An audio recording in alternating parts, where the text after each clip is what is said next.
Every now and then I got to put my hood on when the song is too good, just so I can just get in the zone. No, that's good. Back at it again. Hoop Talk. We're doing session episode 3, season 1, episode 3. We are talking about the good and juicy job stuff today. So we'll get straight to it. Job openings. Anything in particular about this job opening topic before we dive in? Well, I think one of the interesting things this year, you said there's a lot of jobs have opened so far, and a lot of jobs are going to open, still to open.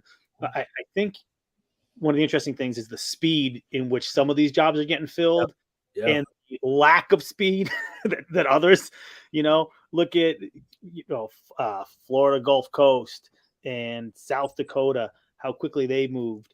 And there's some others we'll talk about, but then look at, and actually East Carolina is moving quick too. Look at Maryland and Louisville and how slow they have moved is nuts.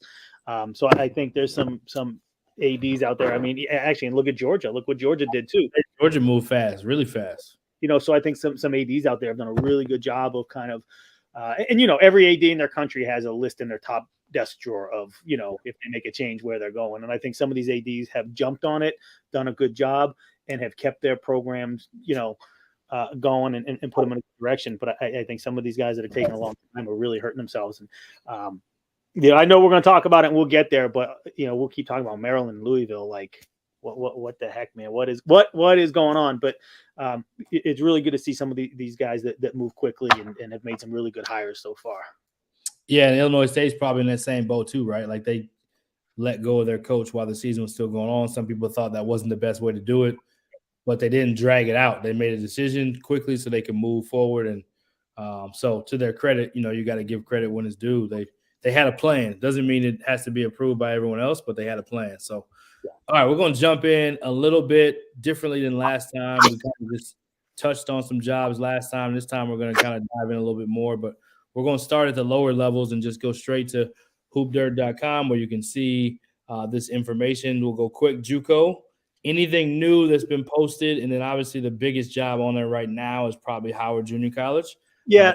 Mark Adams was the head coach and won a national championship, so that's probably the most coveted one on there right now. But anything new that's posted here? So you know what? So it's been a little bit quiet right now, but like I said, and I've talked about it, on Hoop Dirt, and I've talked about it on some other places. There are 5 Division I junior colleges right now that are opening or open that I just haven't been given the okay to put on there yet. But they're coming, so there's some really, really good jobs coming. Like you said, Howard's probably the best one there. If you look at Anoka, Ramsey, it's a good, good Division III junior college, but there's some heavy hitters coming. So I think, look for this list to get a little bit bigger probably in the next couple of weeks. Yeah, keep an eye out on JUCO. We'll move up. NAIA, anything on there that kind of sticks out to you in the NAIA realm? Some pretty good jobs have opened so far. I think a lot more are coming, but Iowa Wesleyan's a good job. Midland's a good job. Point Park is a really good job. So there's some pretty good jobs there now. Southern Oregon opened yesterday. Coach McDermott was there for like 26 years, so I think that can be a good one. But this list is not a ton on there right now, but I would expect that list to double or triple in the next month. I think you definitely see some more movement down there, but some pretty good jobs for now. So yeah, we'll see. Yeah, you kind of talked about this with the trickle effect of COVID and a lot of places that were kind of like smaller college, maybe trying to figure out budget wise, can we make a move? Can we not? And a lot of teams at the lower levels have made some moves, and you kind of talked about, you think that may be why.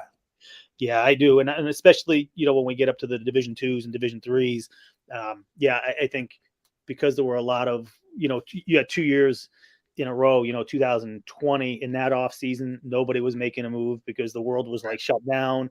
Right. And last off season where teams didn't, a lot of teams didn't play full schedule. It's kind of, hard to evaluate on that. And I think now it's starting to catch up. And like we've seen with a bunch of jobs that have opened, you've got guys that have had better records this year than they did in 20 or 21. Yep. But now's the time to make a move. Things are getting back to normal. So I think that's been the thing. And I think there'll be a lot of Division III and a lot of Division II openings. And, there's a good amount of Division IIIs now. Let's talk about the Division IIIs. We got those pulled out. Yeah, I mean, if you look, I mean, some really good ones. I mean, the big one up here is Springfield College. Charlie Brock had been there for a long time, done a great job, and that's a really good job. I think that'll be probably that'll go to someone who is a former player at Springfield or a former assistant coach there, someone in that Springfield family, pretty tight family there. But also some other ones. Ohio Northern can be a good job. Oberlin, very good academic school, good job. DePaul, really good job. Carleton just opened, pretty good job. So there's some good jobs there now, but more coming. Without a doubt, a bunch more coming. So I think that'll get a little bit busier at that level as well. Yeah, DePaul kind of one of those. Also, you mentioned them. They're one that's known as kind of one of the more premier D3s. All right, so let's slide up to D2. Get into this D2 realm. Anything that sticks out on the D2 level? So D2, obviously, Metro State, MSU Denver. That's a big time job. Yep. I know a lot of guys chasing that one. A lot of Division I assistants in the mix there, and a lot of sitting Division II head coaches looking to move up a little bit. Grand Valley State's a really good job. Bloomsburg can be a good job. And Anderson, which just opened today, we reported on it yesterday, just opened today. My phone's actually been ringing off the hook about that one. There's a lot of guys that are going to be chasing that one. They think that can be a really good job. So, keep an eye out on those. But like I said, I think, looking at this list now, I mean, in the next 3 weeks, 4 weeks, this list will probably triple at the Division II level. I mean, I think there's a lot coming at the Division II level. Are the ones that have already been filled, Cameron, Fort Valley, Quincy, or Jeff Boshi? Obviously, that was recent. Most of these are recent hires, or are these? Yeah, so a couple like Fort Valley, Montez Robinson, that was done in the middle of the year. Cameron was done in the middle of the year. Boshi at Pitt State just happened. Hawkins at Quincy, University, great hire there. He was there 20 years ago, became the head coach at Western Michigan. Now he's back. So I think that's a great hire. So there's some really good one. Actually, speaking of that, the one I neglected to say, Missouri Southern is obviously open because Jeff Boshi to Pitt State, and that's Missouri Southern's a great job. He turned it into a really good job. So that's another good one to, there'll be some Division I assistants chasing. Yeah, a lot of Division I assistants have reached out, like you said, on MSU Denver. Super coveted job, and not only from down, but people wanting to move up, like you said, other Division II coaches, NAIA coaches. Todd Thurman, I believe, is the AD who used to be a head coach at Southwestern in in Oklahoma. So he's a former basketball coach, and I would think from what I've heard, kind of being a little bit close to the situation state-wise, that he's looking to definitely make a pretty big-time hire. Thinks it's one of the top 10 jobs in Division II. Some may differ. Some may differ on that, but they have had a lot of success and tradition as far as making deep runs, and so it'd be interesting to see what happens on that one. Yep. All right, I'm sure there's going to be many more added to the list. I will move up to this Division I world. We'll only go half at a time because there's plenty to cover on this one. But let's just start with Western Michigan. Anything that sticks out to you that you kind of know or? Yeah, no. So, like you said, that one was kind of a setup from the start with Clayton Bates getting it a couple years ago after Steve Hawkins was forced out. And, he took, he was making half the money that Hawkins was making. So, Saudi Washington from Michigan is obviously, a big name here because he played there. So, other than that, there hasn't been a ton of talk out of there. Right. But I think that's a pretty good name there. And I expect to have more soon. But that's what I got for Western Michigan. Yo, that makes sense. What about what's the next one up? UMass. UMass. A lot of talk around UMass. Yeah, so this is an interesting one up here, and obviously, I'm a New England guy. I'm up here, and the UMass job is interesting on a lot of levels. So, about a week ago, there was reports coming that Kamani Young, the associate head coach at UConn, done deal there. He's the guy. That hasn't happened yet. I think there's some other good names that are involved or going to be involved. Look at Jared Grasso from Bryant. I think that's a step up in league for him. Bashir Mason from Wagner, Shaheen Holloway from St. Peter's are good names there. One that's kind of starting to make the rounds a little bit today, which I don't know, is Frank Martin, who just got fired in South Carolina. Is an interesting name there. UMass is it's an Atlantic 10 job, pretty good facility. I don't know. I don't know if that's something that Frank Martin's interested in, but that name has made a lot of waves up here today. But it's a good gig for the right person. I mean, I think you can win there. You can get guys. So, but some pretty good guys involved so far. Yeah, I think that's one of those things to keep an eye on is with a lot of these jobs is who is the next high major coach to kind of for one of these jobs. They would be available, and now they are. All right, let's move to Tulsa. Obviously, we had I think about when I think about the people that get let go on these jobs. Like I think Tennessee did a great job years ago with Rick Barnes. Just like, okay, you're leaving Texas, we're taking you right away, and it's been a perfect fit. It doesn't always happen like that, but it seems like there's usually somewhere along the way where one of those happens like that. So keep an eye on those. But yes, D1 opening Tulsa. What's your thoughts on that one? Yeah, obviously search is pretty new and fresh here. A lot of names making the rounds. One of them, Paul Mills at Oral Roberts, obviously, pretty close by there. They had a great run last year. Kim English is getting a lot of play here. Obviously, when we talk about Missouri too, he has to be there. But some other interesting names that got bounced around a little bit today. Kyle Keller from Stephen F. Austin, and then both the Suttons, Scott Sutton and Sean Sutton, both got mentioned there a little bit. I don't know. I think it's still early. KT Turner from Oklahoma, I've heard him there. I think it's early here. I don't know where this is headed. I think DHR has this search, so really in the opening stages. But I think should have more in the next week or so on this one. Yeah, for sure. Those names make sense. Keller tied to Oklahoma State. Dad is kind of a player in that state, and the other guys are old Oklahoma State guys, the Suttons. Then you have a current ORU head coach, which is in Tulsa. You mentioned KT Turner, who's associate head coach. I believe he's associate coach at Oklahoma, if not assistant at Oklahoma. A lot of Oklahoma ties. He's recruited Oklahoma and done a great job there. You mentioned one other one. I forgot. What was the other one?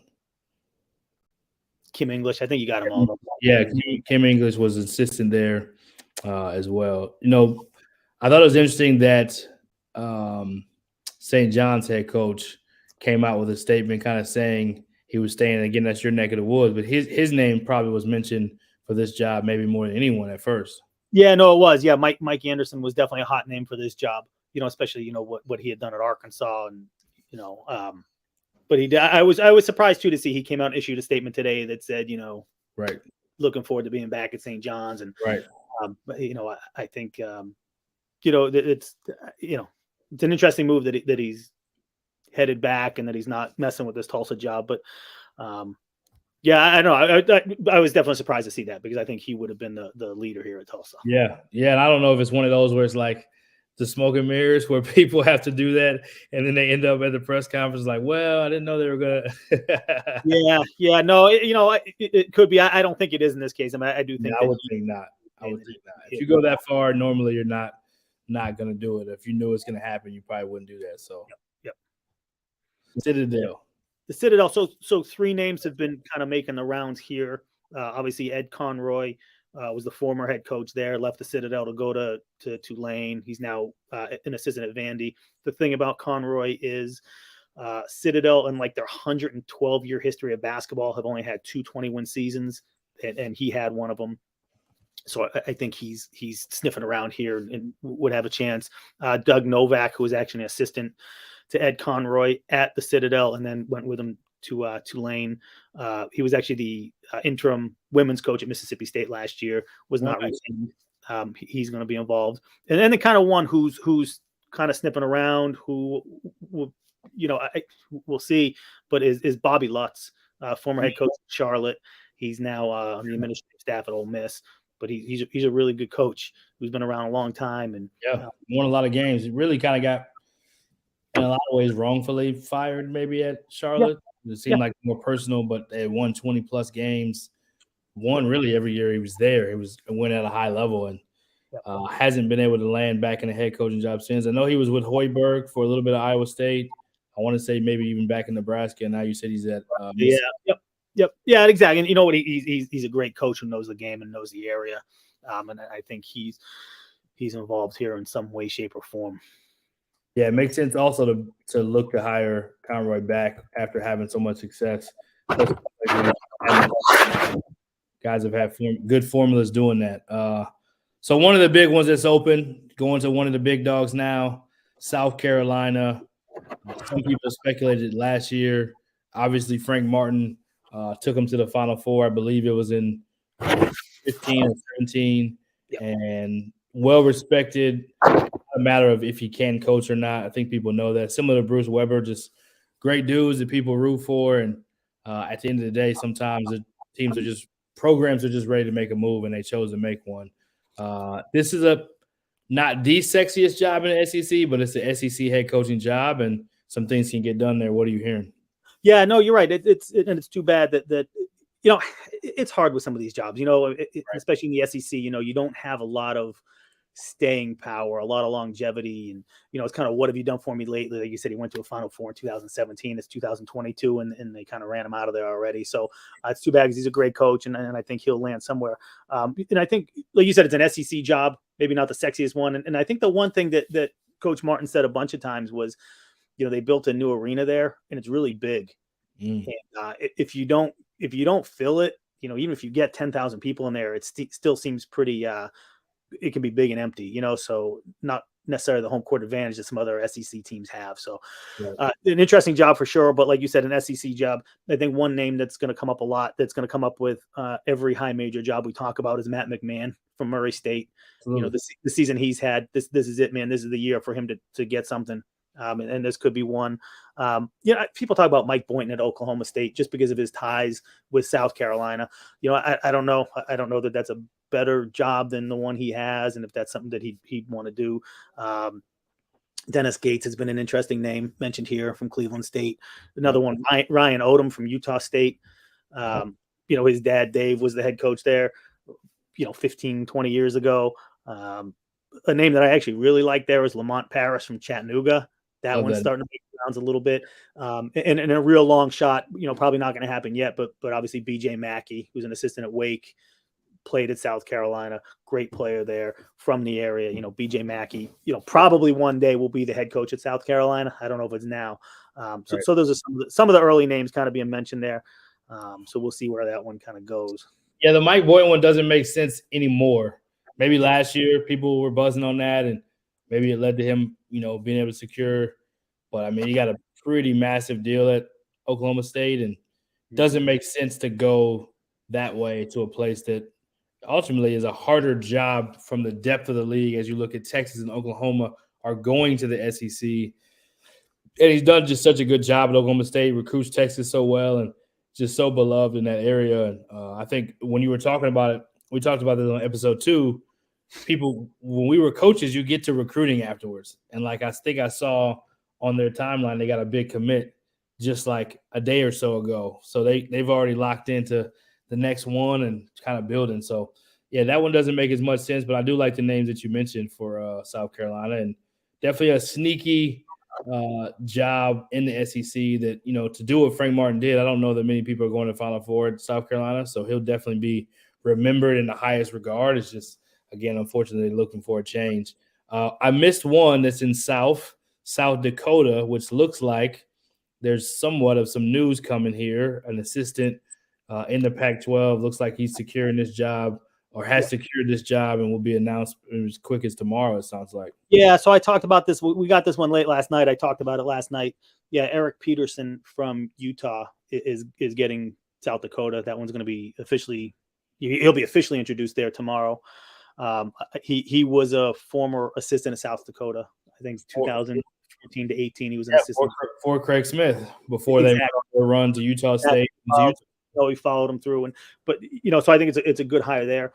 But and this is what we talked about a little bit. South Dakota opened last Friday. Yep. They fired Todd Lee, right? Last Friday.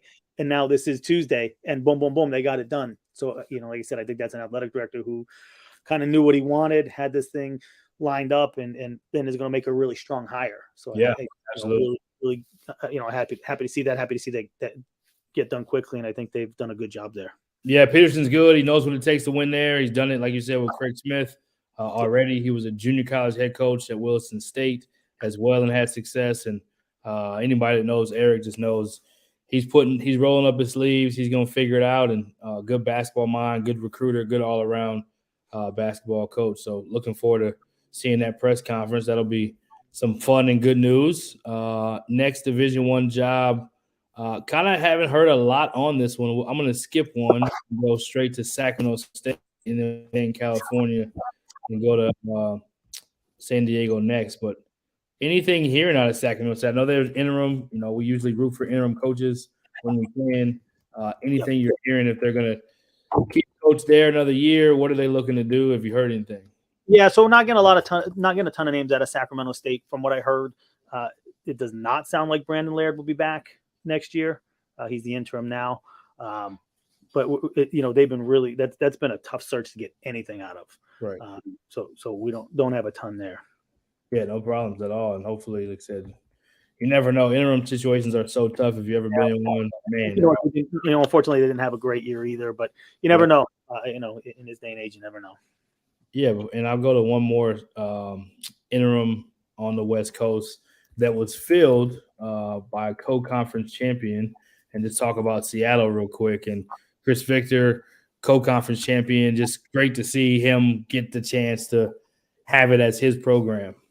Yeah, that was I'm so happy that they took care of that quickly, removing the interim tag. From obviously a lengthy situation there at the beginning of the year with Jim Hayford, and Chris Victor really settled the ship there. They had a great year, young, energetic guy. And it's nice to see guys like that, who put in the time and effort get rewarded. And it's nice to see, right towards the end of the season, they took away that interim tag, and good for him. Well deserved. So that was a good one. I love that they did it before the year ended and he got to go into the conference tournament knowing this is my program. Whereas TJ Johnson did not get that luxury last year at Texas State, although he's won back-to-back now and back-to-back coach of the years.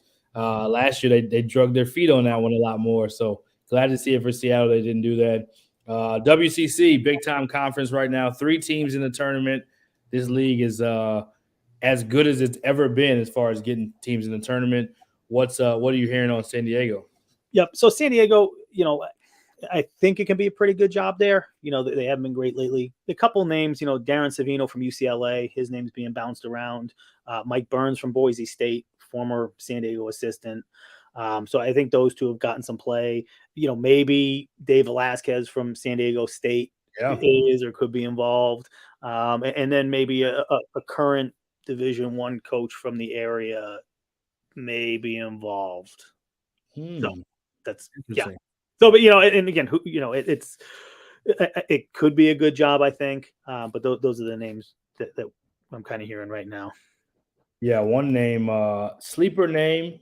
Don't know even if he's interested in the job, but David Patrick could make a lot of sense at San Diego. Obviously, he's been in the WCC. He's at St. Mary. He's in the St. Mary's tree. Did a great job at UC Riverside. Decided to go back to the high major level. And he's a guy that, to me, could get it done not only in the WCC, but at a place like San Diego. And, I guess whatever Australians don't go to St. Mary's could now go to San Diego. But yeah, David Patrick, just a WCC guy. That would be a good name there. Yeah. I feel like he could do a great job there. All right, going East Coast, Rhode Island. This is a big-time job. Has some great history. Anything you're hearing on that? Lamar Odom is not coming back to coach. I know that much. No, he is not. Probably not Mobley either. You said this can be a really good job in the Atlantic 10. Great facility. I think 2 of the early names here, we mentioned one already, Jared Grasso from Bryant. Bryant from Rhode Island. He's done a good job. He's done a great job there. Took him to the tournament. Obviously, there's a step up, so his name's being mentioned there. I think he'll be involved. And an interesting one that has been making the rounds is Richard Patino from New Mexico. He just got to New Mexico. He's got a good deal out there, but he's an East. He went to Providence. so that's been a really interesting name. That's actually, I think, got some pretty good traction there. So we'll see. And you know what? I mean, it's a good A-10 job. There's a lot of other guys chasing it. There's some head coaches from maybe the CAA that are going to chase it as well. So I'm curious to see how this one will play out. Yeah. What is your thoughts on the Patino idea? What's your thoughts on that? There's some other really good coaches out there, so I don't know, does he make the jump? Like I said, he's an East Coast guy, but I don't know if that's the fit right now. Is that what URI needs? Again, I just, personally look at a guy like Jared Grasso and see all the hard work he's done. I mean, he built Bryant from a, Division II program, and, now they're in the NCAA tournament. Yeah. And, you look at their facility compared to URI's facility, and it's night and day. Yeah. So to put a guy like Jared Grasso, the way he can recruit, put him in the A-10 with a really good facility and pretty good budget, I think, that could be that's a legit possibility here. But I would expect over the next week or so we're going to hear some more pretty good names too. But like I said, there's definitely a couple small, I don't want to say small college, a couple guys from some conferences a little bit below the Atlantic 10 that are chasing it pretty hard too. Yeah, I would think some of the same names for UMass would be involved in this, right? We kind of saw that last year with Hofstra and what is it? What am I drawing a blank on? Where Kyle Neptune is. Oh, Fordham. Fordham and Hofstra kind of had some of the same names. Yeah, you're right. Yep. Kind of same league, similar area. So I could definitely see some of those same names that are mentioned for UMass being people that will be interested in Rhode Island, and Rhode Island may be interested in. So, but definitely a good job, and whoever gets it will be excited about that move because it's a high level place to coach. Omaha, not necessarily the sexiest of jobs, but a head job is a head job, and obviously that league is a league where you can win in. So, thoughts on Omaha? Yeah, so three names that have really kind of come up here. Obviously Alan Huss from Creighton has been a big one. I think that's been an early target, and I've heard from a couple people that I don't know if they can afford him. Right. We'll see how that goes. But two other names that have picked up a lot of steam, and you talk about not affording people, but obviously Chris Crutchfield from Oregon, but he's an Omaha alum, so I didn't know that. Yeah, so maybe he gives him a discount. I don't know. And then the one that's an interesting name is Ali Farouk Manesh. Yeah, it's my boy right there. He is, obviously great player. So and that name's kind of made the rounds a little bit. So what's the tie there? I wondered. So Colorado State assistant, he's a assistant that made the shot for Northern Iowa to beat Kansas. Yep. And I think he made another shot that tournament too, but had a Sweet 16 run, kind of a magical run with Northern Iowa. Is a big part of Colorado State and what their success has been, kind of the right-hand man to Nico at this point. Yep. So him getting a head coaching job doesn't surprise me. He definitely has earned it, but curious to tie here. I don't know if there is one. Is there one? Yeah, you know what? I don't know the hook. I don't, but this is one of those things you talk to enough guys. Yeah, these are legitimately the three names that always come up, and he's always in there. So it's got to be a little bit of something to it. So I think this is random, but we played at an event in when I was at IPUI at Omaha, and their director of operations, who's now an assistant, is a Northern Iowa teammate. So I don't know if maybe there's a plug there. Who knows? You never know, but name makes sense. He definitely would do a terrific job. And yeah, he's going to be a terrific head coach when he gets his chance. So on to the next one. I think this was relatively new. I just got the call yesterday morning on this one, and looks like Mike McConaughey has retired, and Northwestern State in the Southland is open. Yeah, so right, he retired yesterday, and I think this been smoke there for a little while. I mean, I think this had been coming for a while. I don't know what they're going to do. Obviously, this just happened yesterday. It's early. I think one guy you have to look at is obviously Jeff Moore, the associate head coach there. He's been there 16 years. Yeah. He's been there, through some good times, some bad times. But again, a loyal guy that's been there 16 years. So, I haven't heard names yet. Like I said, it's so early, but I would assume Jeff Moore's got to be in the mix somehow with that job. Yeah, I would agree. I would hope that he would. The only thing that's hard about those things when you're there so long is like, do they like that you've been there that long, or do they almost wish like, well, hey, you've been here and you've been a part of, because they haven't won as recently. Now, they used to be a team that won the league and was a team going to the NCAA tournament and having success. They haven't been that in a while. So, if you're winning, normally the assistant almost always gets the nod and has a chance.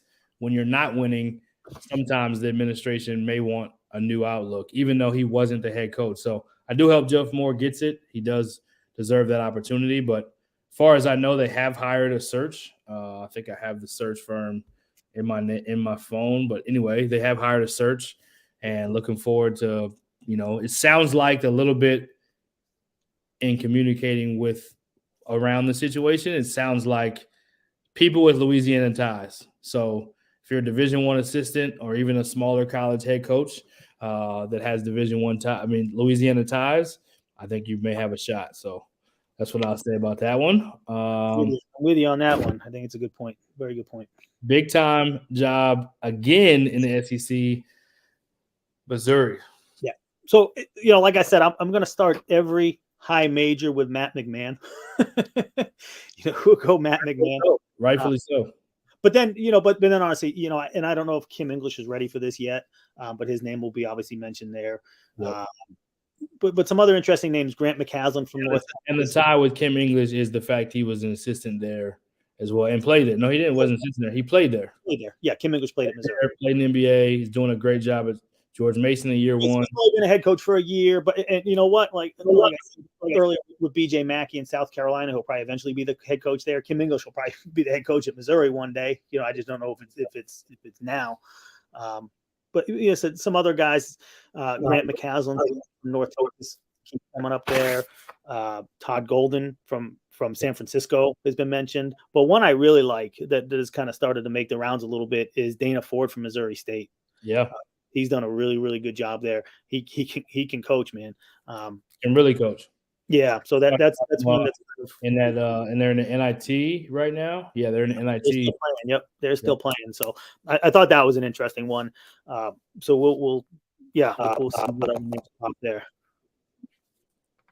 Yeah, Missouri's good job in the SEC. Definitely another one of those guys, Conzo Martin, that. Yeah, it's the hard part. Like all of these guys that were at these high majors that no longer either had great success at high majors already, had great success at a mid-major and moved up. Conzo Martin's had great success most of the places he's been a head coach at. Been a head coach at Cal, been a head coach at Tennessee, been a head coach. Was he at Missouri State as well before? He was at Missouri State. So he's been a really good head basketball coach, one of the great guys in the business. Just hate to see. Anytime people lose their job, it's a hard thing. But this is a great job, and people will want to go after this job. So the names you mentioned definitely make sense. We'll go to Bruce Pearl's old stomping ground. Some people have said that he's going to be involved in this search. I don't know if that's exactly true, but what are you hearing on Milwaukee? Yeah, so I got a really good list on Milwaukee. Like I think we got 8 guys that are legitimately involved here. I'll just fire away here. Here's what I got, and you'll see there's going to be a trend here with small college head coaches. But J.R. Blunt from Iowa State as assistant there. But then we've got Andy Bronkenma from Ferris State Division II, Stan Garrard from Southern Indiana Division II, Bart Lundy from Queens University in Charlotte Division II. Ben McCollum, one of the great small college coaches out there from Northwest Missouri State, Saul Phillips from Northern State, Fred Watson from Miles College, great name there, and then Jason Shay, an assistant at Wake Forest. So those are some, legit names there.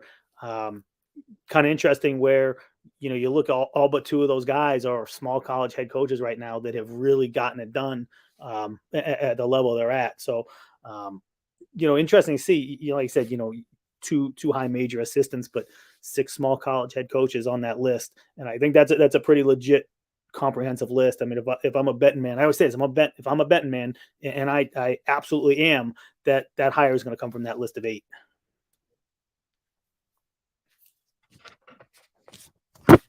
Brian, I think you're on mute. I can't hear you. Sorry about that. Trying to get out of the way. Jason Shay, 2 high major assistants you mentioned, Jason Shay, J.R. Blount. Jason Shay was the head coach at East Tennessee. Kind of had raw deal by what most people think. I think that's absolutely, yeah. Yeah, for sure. So trying to put it kindly, but it was a really bad look last year, and he got on at Wake Forest. He had a great year. Be great to see him just back as a head coach, Division I, because he definitely earned that. And the job he did was as an assistant, and then the job he did last year.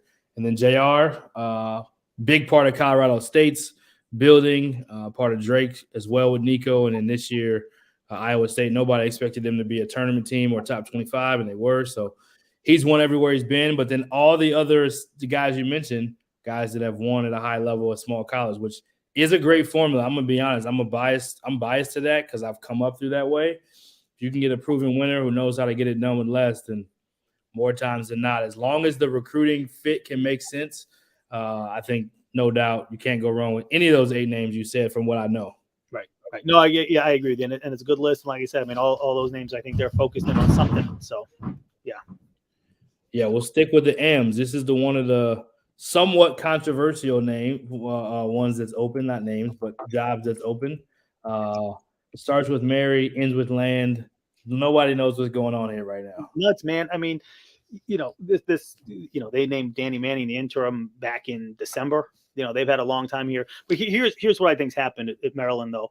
2 of their top targets, Andy Enfield and Steve Forbes, both signed extensions. Took them off the market. I think that was their focus early on. Both those guys took them out of play.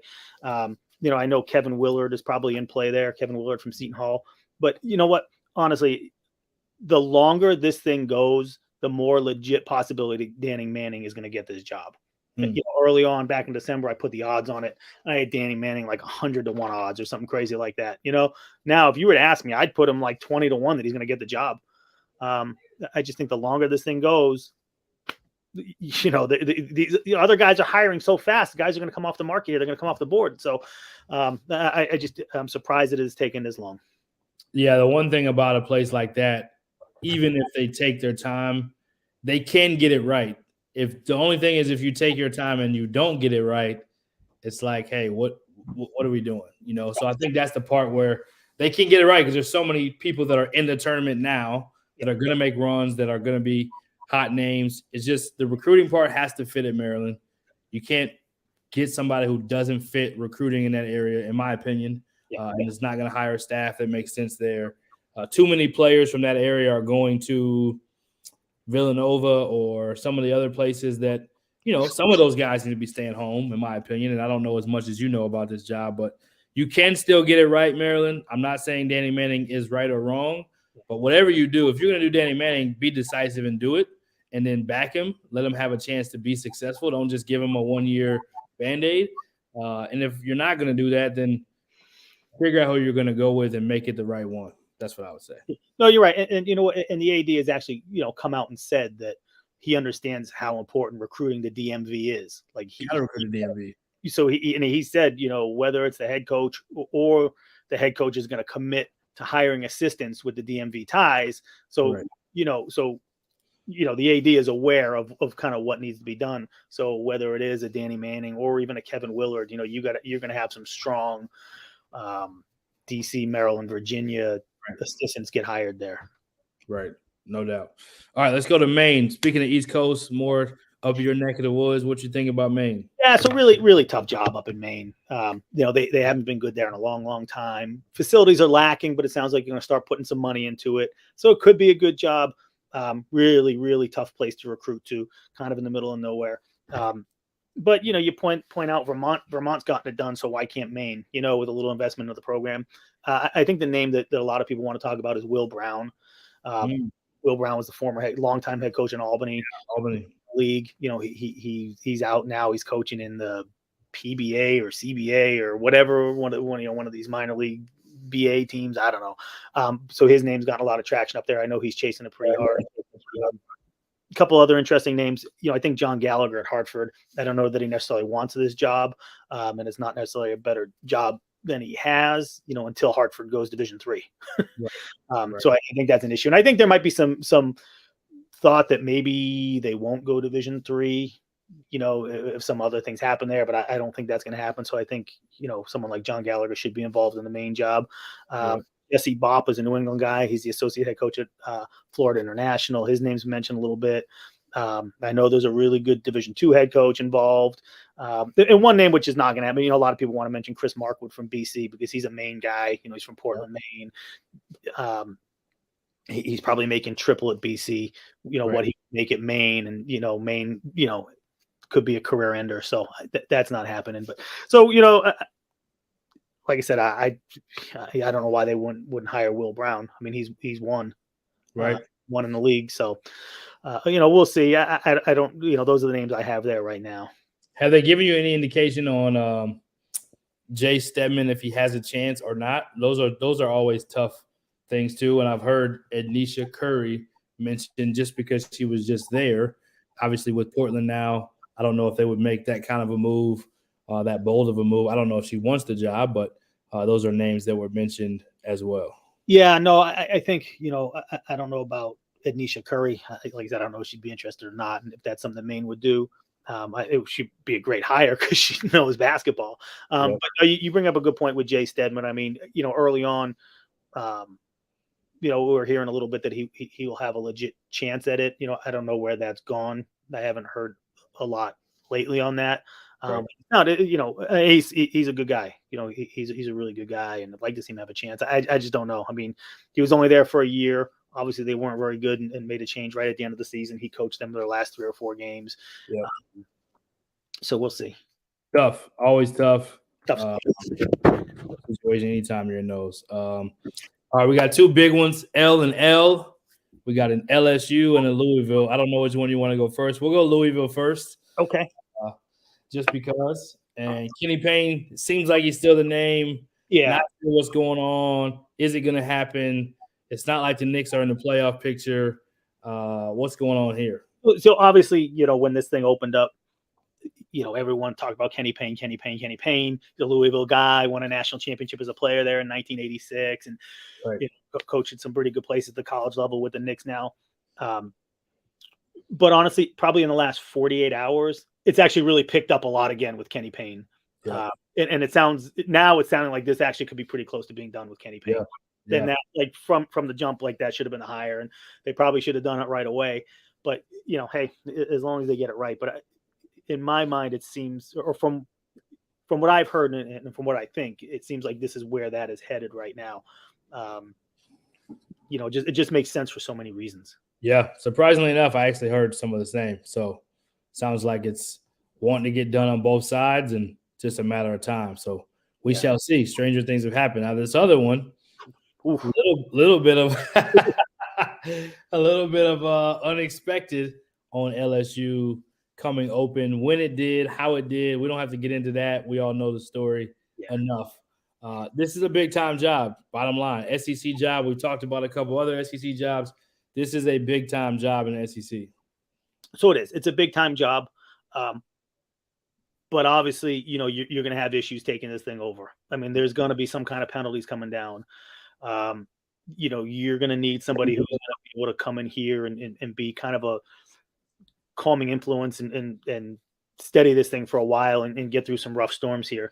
Like you said, it's an SEC job. It's a big time job. I just don't know what they're going to do. Kevin Nickelberry is the intern right now. He's been the head coach at Howard. He's been the head coach at Hampton. Would they give it to him for a couple years just to keep this thing going? I don't know. Maybe some other names that have been mentioned, obviously really, really early. Someone like Andy Kennedy. He's coached in the league before in the SEC, and granted, he's at his alma mater right now at UAB doing a good job. But it's a big time job. He could be a guy that comes down and writes, comes in and writes the ship a little bit. Another interesting name that people want to throw around is Archie Miller, who was at Indiana.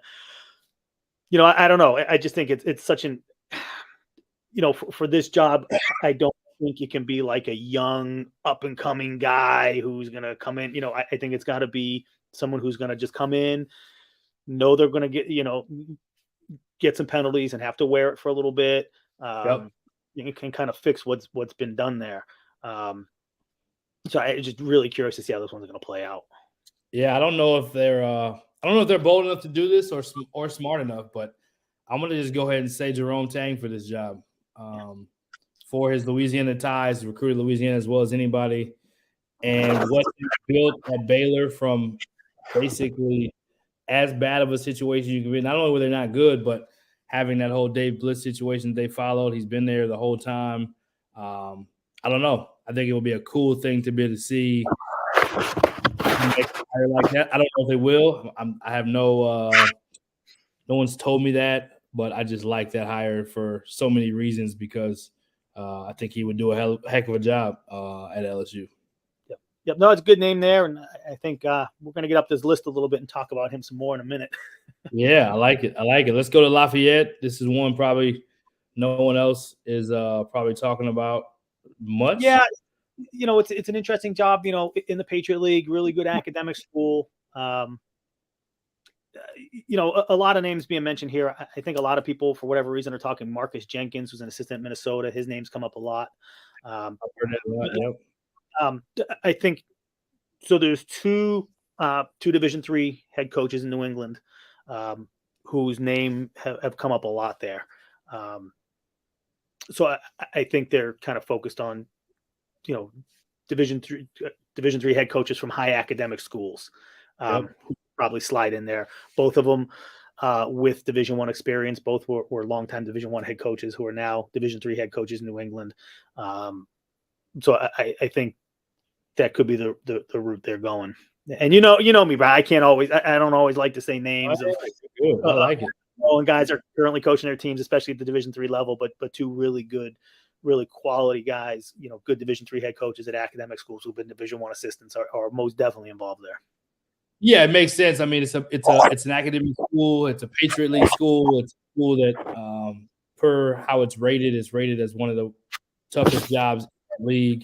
So, yeah, absolutely makes sense. And, I say look forward to seeing who they hire. Kansas State, another good one. Yeah. Big 12. We've talked about Weber a lot, and obviously he's well respected. Did some unthinkable things there. Won 2 championships, one with inherited players, as people say, one with his own recruited players, but did an outstanding job. Unfortunately, it just is what it is. People want to change, whether it's right or wrong. And this is another great job at the high major level that people will be excited about. Yeah, like you said, it's too bad. One of the really good guys in college basketball, Coach Weber, and did a great job there. And, it just, things happen. And like I said, the longevity at this level at some of these jobs, it's just not – you can't stay forever. It's just unrealistic to stay too long. And it's not even that he didn't do a good job because they were on the door knocking in the tournament again. It's just sometimes it's such a what have you done for me lately at that level. You really only get a year, sometimes 2, to not be as good as they want you to be. And it doesn't mean you weren't good. So I just – hard things happen at that level. But yeah, no, and you're right. And you know what? I think you look at Mike White going from Florida to Georgia, kind of making that move before it wasn't his choice to make it. Goes back to Shaka Smart last year, going from Texas to Marquette.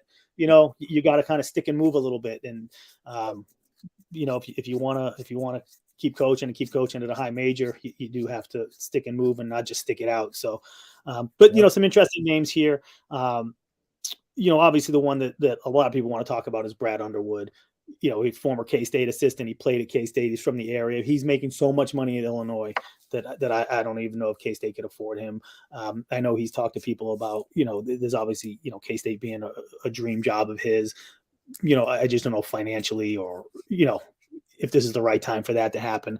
But some other names, obviously, you just mentioned Jerome Tang at Baylor. Heard his name here a bunch. Obviously, Matt McMahon at Murray State with what he's done. Grant McCaslin at North Texas. And then, an interesting one, whether this is legit or this is able to happen. But Frank Martin, obviously Frank Martin had a great run at Kansas State.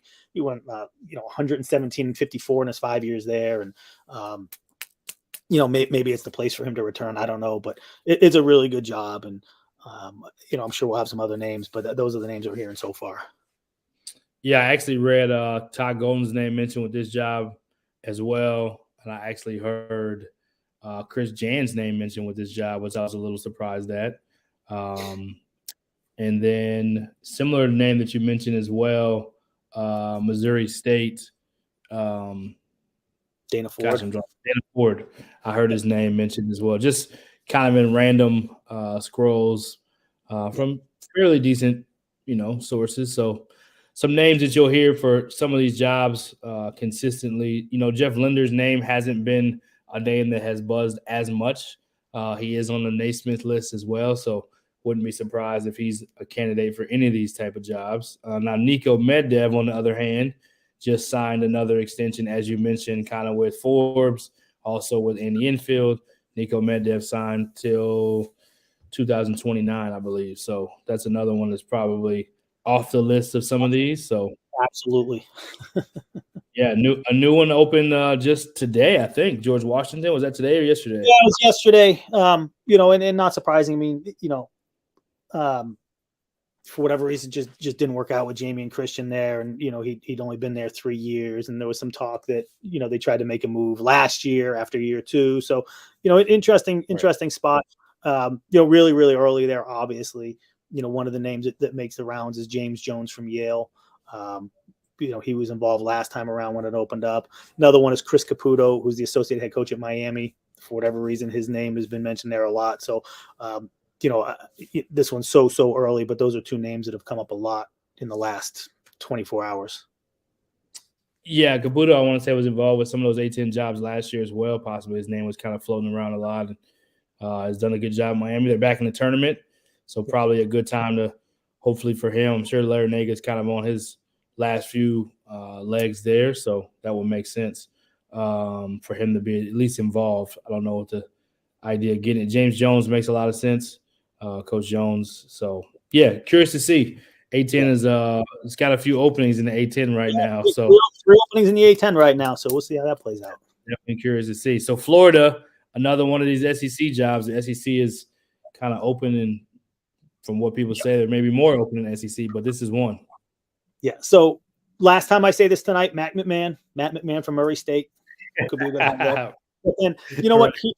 Here's a really good name for you though. Anthony Grant from Dayton. Yeah, I've heard that name a lot. Anthony Grant spent 10 years as an assistant there under Billy Donovan. He had a lot of success at VCU, then went to Alabama, and now is doing a great job at Dayton. So in my mind, Anthony Grant is a really strong name here to watch at Florida. I think, you're also going to hear Dennis Gates from Cleveland State mentioned here. So I think, like I said, it's so early here. We'll see, but I'm a big Anthony Grant fan with this job. Yeah, makes sense. The unfortunate part for Anthony Grant, I think people forget this part. Anthony Grant had a Final Four level team when COVID happened. Had one of the best teams in the country, obviously, and Toppin had one of the best players in the country that year, and unfortunately, just didn't get to play it out. And I think that's the part where people forget.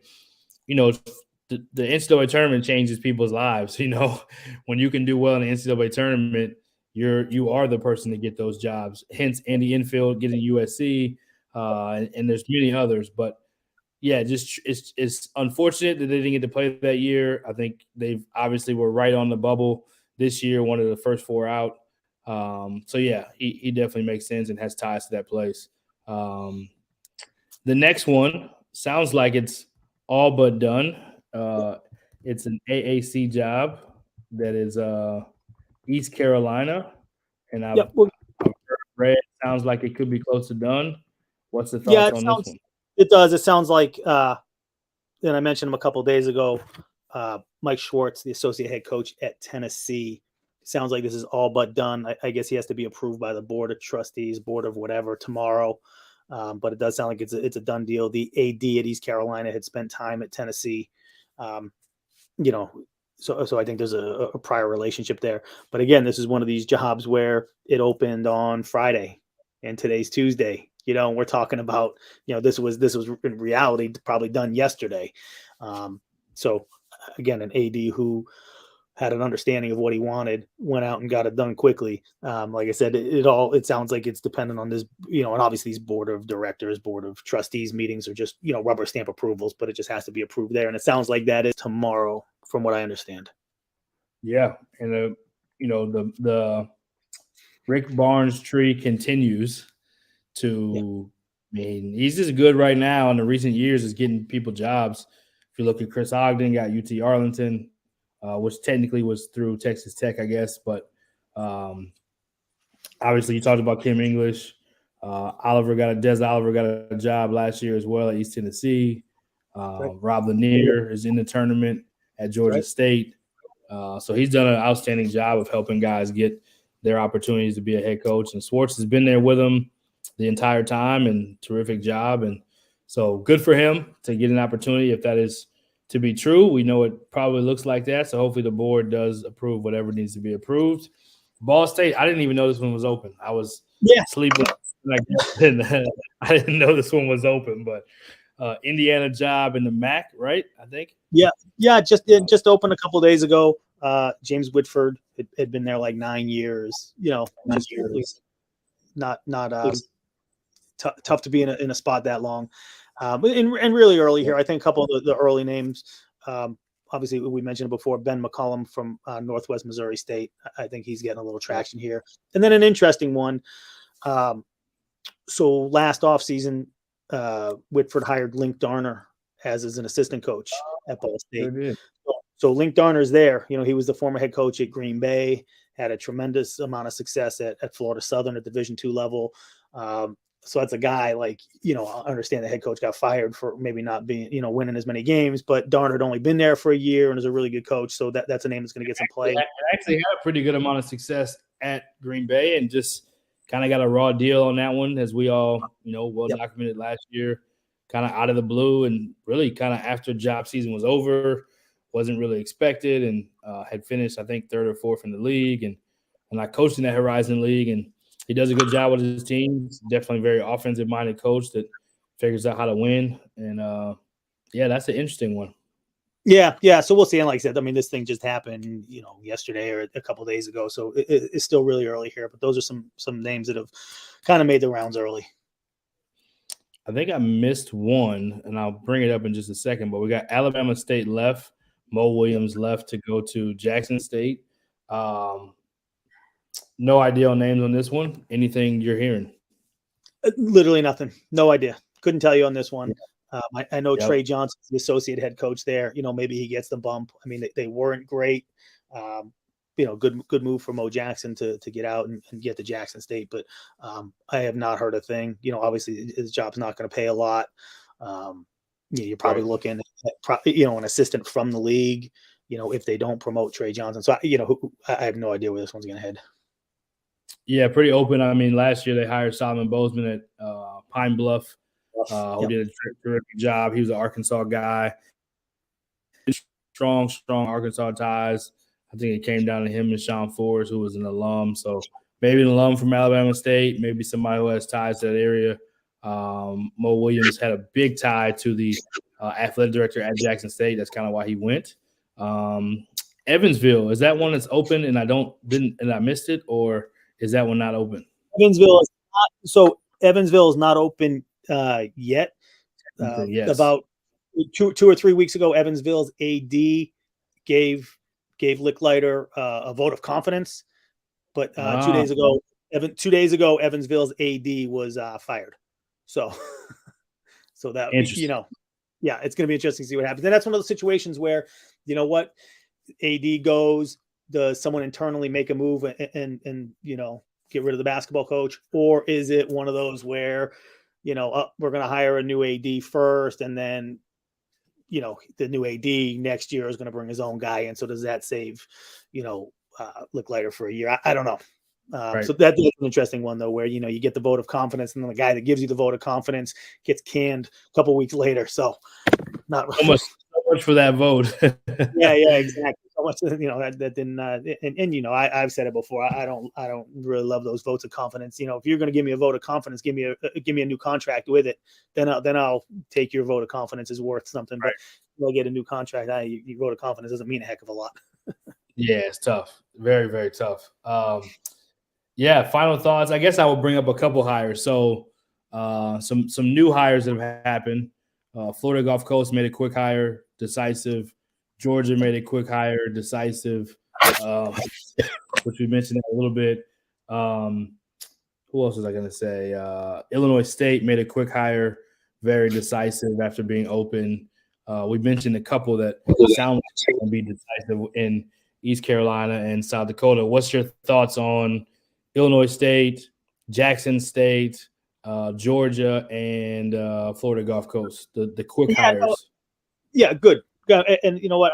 I like that because that means, a change was made. The AD knew why a change had to be made and knew what he wanted to correct it. And it's not just making a change to make a change and then figure it out. I think they're all good. I think they're all good hires. I like when they move quick. And I think you mentioned it earlier, whether the coach is going to have success or not, I don't know. But you know what? You got to have a plan and you got to stick to it. Those ADs had plans and they stuck to it. And to be honest, like if you're a coach, that's probably an AD that you want to work for. A guy that says, all right, I've identified this early, boom, boom, boom, and we get it done. Rather than, you look at this thing in Maryland that's dragged on forever, or even Louisville. Louisville's a different situation where he's an interim AD, but it's tough. It's a tough, and it's a tough business. But I'm glad to see some quick hires. I think there's unfortunately, there's still a lot more jobs that they're going to open in the next couple of weeks. So I think it's going to get busy. So we'll keep up to date on all that. Right. Yeah. The Mike White hire, definitely an extreme opposite type of personality from the former coach. Yeah. And good for Mike White to get a fresh start in a place that maybe they would relish at the success he had at Georgia to have that at Florida, at Georgia right now, probably. So to have that kind of postseason consistency and also to have, the success he's had in the regular season. So I think that was a good move for him. Sounds like, from what I understand, majority of his staff is going with him. So good for them too. Always like to see that. I like the Florida Gulf Coast hire. I don't know a lot about it, but I know enough to know. I mean, Pat Chambers had already had a high major job at Penn State and was out, and they were decisive. Hey, this is the guy we want. We want to go with his model. We've seen what that looks like, and we think that can work here. Illinois State, I think people probably thought it was going to be maybe this name, that name, but it felt like a high major assistant was going to get it, and they did. And I don't know the gentleman that got the job from Ohio State, but obviously Ohio State's had great success. So just like to see guys that are regionally in that area get a chance. So love that one. And then the Mo Williams one, I mean, he's on the Dion train now, man. Jackson State's going to be all about pro athletes, and I believe is the Jackson State. Okay, yeah. So that was not Jackson State, but anyway, there's two former pro athletes that are putting Jackson State on the map, and obviously Mo has a great relationship with him. So kudos to that. And yeah, I think that's all we got for the show today, man. Any last thoughts on? So I thought this at the beginning. It seems like there's more jobs open before the start of the tournament and open and closed. I mean, there's 24, I believe, that's open right now, roughly. There's already been probably 6 that's already jobs already, and we're not even through the first 4 yet. Yeah, you're right. It's a good observation. And you know me, I'm an old guy. I'm an old school guy. Like in the old days, you'd get to the Final Four, and that's everyone's interviewing at the Final Four. Right. The ADs are flying out to the Final Four. You're interviewing head coaches at the Final Four. This is where you get it done. Now you said that these first 4 games just happened tonight, and all these guys are getting hired. So there's a lot of jobs open, but there's a lot of jobs filling quickly. With just with the landscape of college basketball, with recruiting and the transfer portal, like you can't sit and wait. You need to get a guy hired, because if you don't, you're going to start losing out on guys, and you can't win games without players. So you got to get guys. And not only sorry to jump in, not only the new guys, you're going to miss out on the guys that can return. Your guys will be gone because you're taking too long to hire a coach, and they're just like, hey, I'm not going to wait around. And I think that's probably what's changed a little bit. I'm glad you brought that up. It's a great point, because I think has a lot to do with what may be going on too. You know what I mean? Yeah, no, you're absolutely. Yeah. I mean, you gotta keep your guys, you got to go get guys. So, the quicker you get this done. And like I said, just the difference now between, ADs flying to the Final Four, and that's still going to happen, and guys are still going to get interviewed at the Final Four, but so much of the stuff getting done beforehand is nuts. It's just crazy. And I think the good part about it though, like if there is good things that come from the pandemic, some things are not good. things like these new streaming things like we're doing right now are good. But one thing that's also good is the fact that people figured out how to hire and recruit without having to do it the old school way. So I think now that people have figured that out, it's like, okay, let's use that to the advantage, even though it's not the global pandemic that it was. Let's just use this to our advantage and get the guy we want and be decisive. So yeah, kudos to those that are taking advantage of that in that way, because long are the days anymore where you got to bring in all these candidates and see campus. It's like, both sides being decisive is cool to see all the way around. So yeah, I think that's what we got. We got episode 2 and 3 done. This is 3 all done. Any last words, man, before next week? You know what? We're on a roll, man. I love doing this with you, man. I appreciate it. I've had a ton of fun. We're going to keep this thing rolling. But yeah, we got 3 episodes, season 1, episode 3 in the book. This is awesome. This is awesome, man. Yeah, stay tuned for more. We can't wait for next week and be more tournament talk too. So thanks so much. You know where to find us. It'll be on Hoop Dirt. It'll be on All Access. And stay tuned. We'll be back.